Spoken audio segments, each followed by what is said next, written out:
Hi everybody, this video is for our older students today in grades 3, 4, and 5.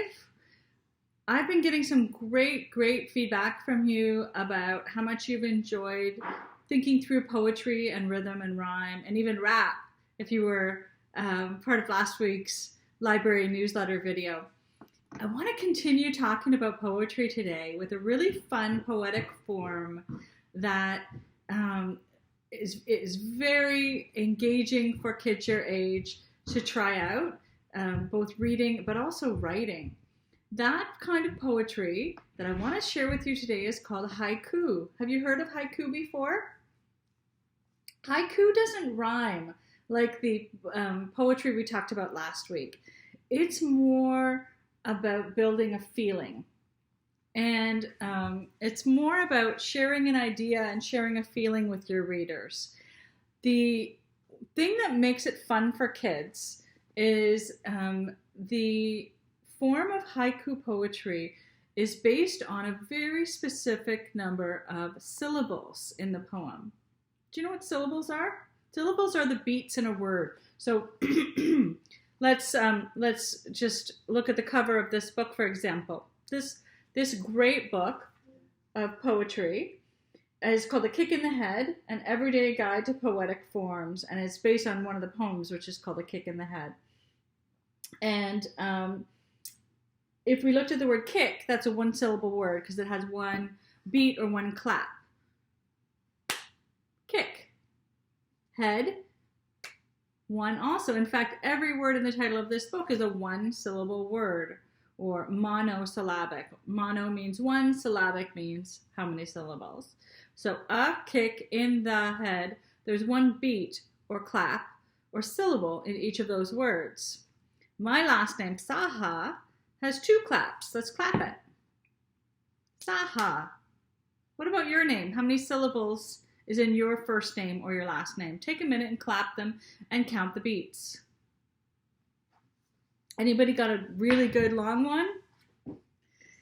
Well, a haiku poem contains 3 unrhymed lines. Remember I said it doesn't rhyme, and includes 17 syllables. Well, it's not enough to say that the whole poem has 17 syllables in it. They're arranged on 3 lines in a special way.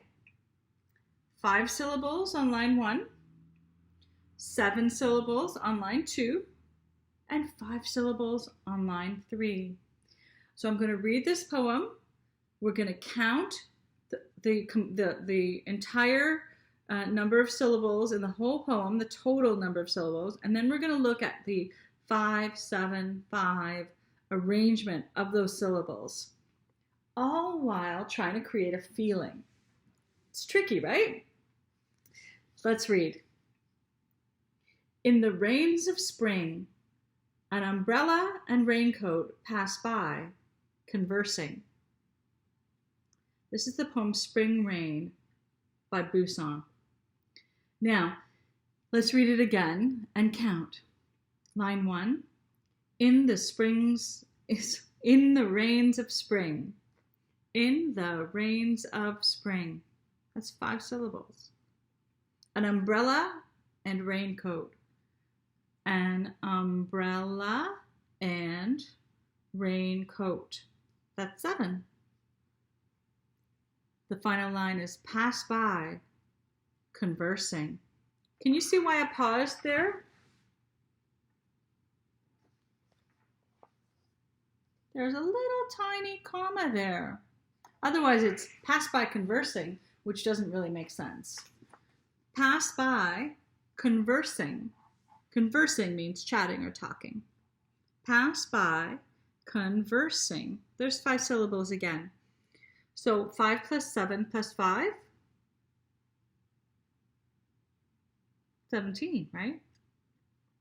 In the rains of spring, an umbrella and raincoat pass by, conversing. Is it really the umbrella and the raincoat that are raincoat that are conversing here?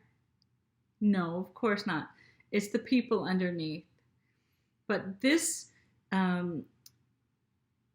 poet, who's really kind of an artist with words, is painting a picture for us on our imagination.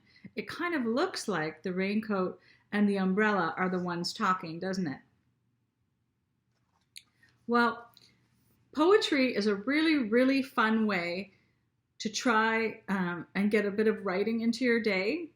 You can try and write poems that rhyme, like we did last week, if that speaks to you. But if you're more of an artistic sort who wants to convey a mood or a feeling, why don't you try writing some poetry about how you're feeling at home and some of the spring weather that's been coming our way. A lot of haiku poetry is about the feelings of spring.